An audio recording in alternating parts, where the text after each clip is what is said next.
Hello guys, welcome back to our channel. আশা করি সবাই ভালো আছো, আমরাও ভালো আছি। এই যে সারা দিন সেদিন বৃষ্টি হয়েছিল, সকাল থেকে তো আকাশের অবস্থা এরকম মুখ ভার। আর পাপানের মনটাও না কেমন বৃষ্টি হলে খারাপ হয়ে যায়। আসলে সেরকম কেউ আসে যায় না, বাবাও সকালে বেরিয়ে গেলে আর কাউকে দেখতে পায় না, না তাহলে দুধের কাকু আসলে তার সাথে একটু গল্প করতে পারে। তো যাই হোক, বৃষ্টির দিনে একটু চা না খেলে মনটা ভালো লাগে না, মাথাটাও ঝিমঝিম করে, এনার্জি পাওয়া যায় না। আর আমিও এমনি একটু চা ভালোবাসি। তো সকাল সকাল উঠে চা খেয়ে নিই, পাপানের জন্য ওটস করে রেখে আগে চলে গিয়েছিলাম পুজো দিতে। তো পাপার নিচে বসে ছিল খানিকক্ষণ, খেলাধুলো করছিল, টিভিতে গান চলছিল, সে সমস্ত করে চড়ে করতো, মন টেকে না, মা কোথায় গেছে দেখতেই হবে। তো উপরে চলে এসেছিল, এই দেখো বৃষ্টির অবস্থা।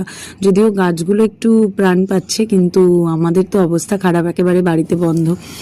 তো আমাদের বিকেলবেলা এখানে ছিল একটু পুজোর নেমন্তন্ন একটা, একদম আমাদের বাড়ির উল্টো দিকের গলিতেই, একদম কাছে। তো পাপানকে নিয়ে সন্ধ্যাবেলা সেদিন মাও এসেছিল দেখা করতে। তো সবাই মিলে মা মাসিরা পাপানকে নিয়ে গিয়েছিলাম একটা পুজো দিতে। তো আগে সন্ধে গিয়ে ভেবেছিলাম পুজোটা করে আসি, কারণ ওখানে প্রচণ্ড ভিড় হয়েছিল, দেখতেই পাচ্ছ অনেক লোকজন। আর কেনই বা মাকে দেখতে আসবে না সবাই, মাকে এত সুন্দর লাগছিল। পাপান তো শুনেছে পর থেকে গান টান বাজছিল, তো ওকে বারবারই বলছিলাম যে মায়ের পুজো আছে, তো বারবারই বলছিল দর্শন করতে যাব, মায়ের মূর্তি দেখতে যাব। সেদিন ফলহারিণী অমাবস্যা ছিল, তো মাকে অদ্ভুত সুন্দরী লাগছিল যেন। তো যাই হোক, আমরা পুজো টুজো সমস্ত করে ওই ভিড়ের মধ্যে খুব বেশিক্ষণ আর দাঁড়ায়নি, কারণ অনেক লোকজন ছিল, সবাই থাকবে দেখবে।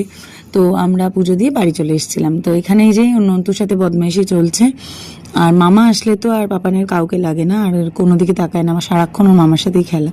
তো পাপানকে বাড়িতে রেখে আমরা গিয়েছিলাম প্রসাদ খেতে সবাই মিলে।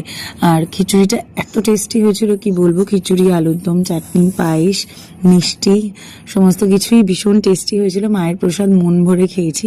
তো বাড়িতে এসে পাপান দেখলাম মুড়ি খাচ্ছে। তো চলো আজকের ভিডিওটা এখানেই শেষ করছি, আবার খুব শিগগিরই দেখা হচ্ছে।